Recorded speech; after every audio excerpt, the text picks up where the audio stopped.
A 95-pound German Shepherd the entire neighborhood called too wild for a family wouldn't stop trying to get into a 10-month-old girl's room every single night. What these parents discovered at 2:30 a.m. will completely change how you see rescue dogs forever.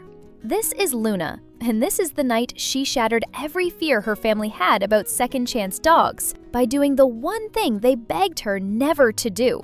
3 months ago, Emma and Jake Harrison found this long-haired German Shepherd abandoned at a rest stop outside Seattle.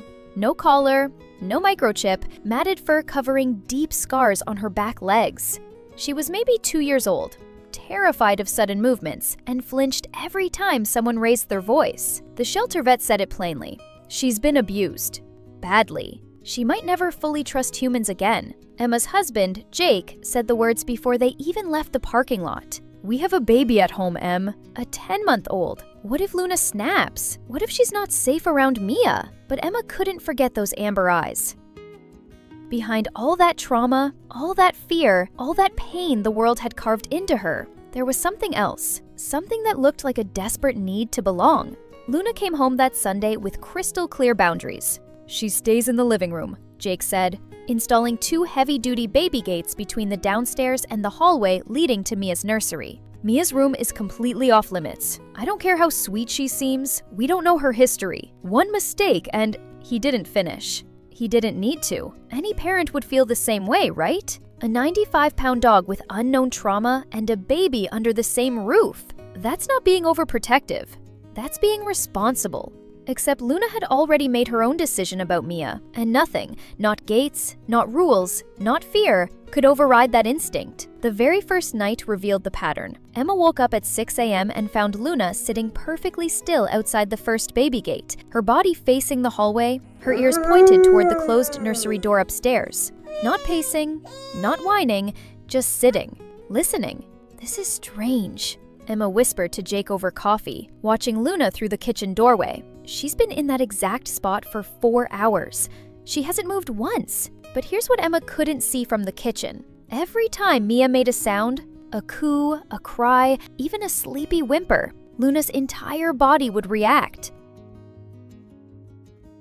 Her scarred ears would swivel forward. Her eyes would lock onto those stairs. Her paws would shift forward like every fiber of her being was screaming at her to go check on that baby. Week 2 brought the real test. Mia developed a stomach bug. Endless crying, zero sleep. Emma and Jake took shifts at midnight, 1:30 a.m., 2:30 a.m., walking the hallway with their screaming daughter while Luna watched from downstairs, separated by those 2 gates, her anxiety palpable. One Thursday night at 2:18 a.m., Emma collapsed on the couch, Mia finally asleep in her arms. "I can't do this anymore," she sobbed, her whole body shaking with exhaustion. "I'm so tired, I can barely see straight." Jake carried Mia back to her crib. In his fog of pure exhaustion, he made one critical mistake. He forgot to fully close Mia's door. Just a crack, just enough.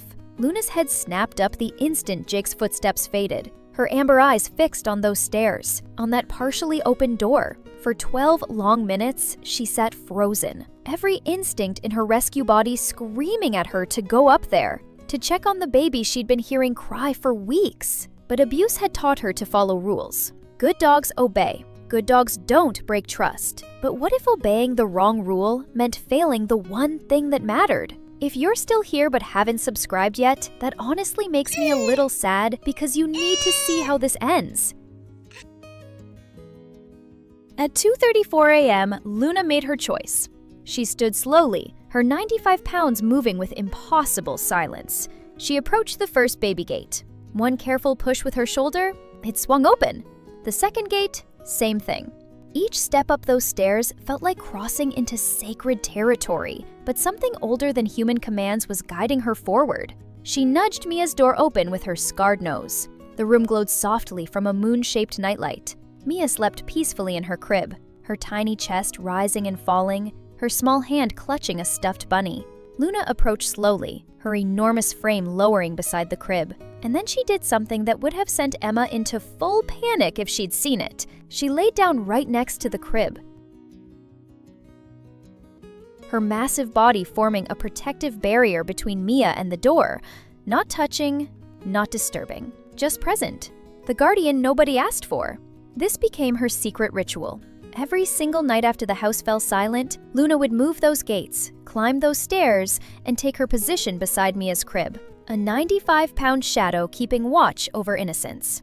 For 3 weeks, Luna kept this secret, until the night her disobedience became the only thing standing between Mia and disaster. It was 2:42 a.m. on a Monday when Luna heard something that made every scar on her body tighten, a faint hissing sound. Wrong sound. Dangerous sound, coming from the hallway outlet near Mia's door. Luna stood immediately, her body rigid, her nose worked the air.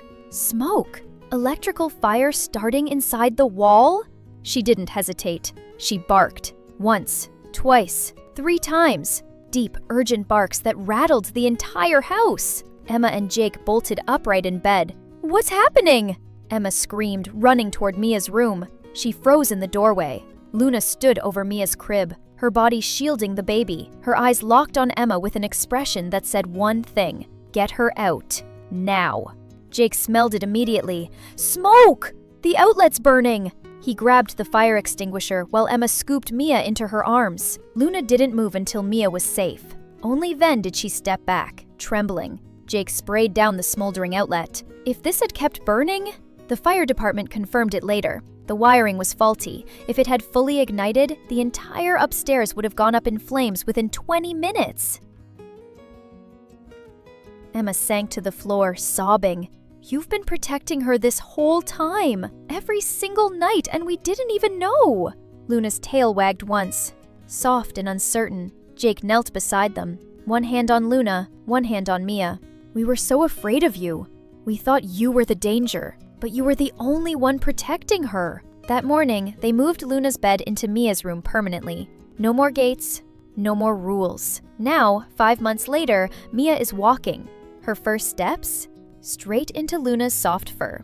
Her favorite nap spot? Curled up against Luna's warm side. People still ask Emma and Jake, "Aren't you scared?" She's so big, and Emma always gives the same answer. Luna doesn't see Mia as a baby. She sees her as her puppy, and there's no force on earth more protective than that. Because Luna didn't just find a family, she found her purpose. And every night when she curls up beside Mia's bed, ears alert, she's not just a rescue dog anymore. She's a mother, a guardian. So here's the question: what truly makes a dog dangerous? The scars they carry, or the love they're finally allowed to give?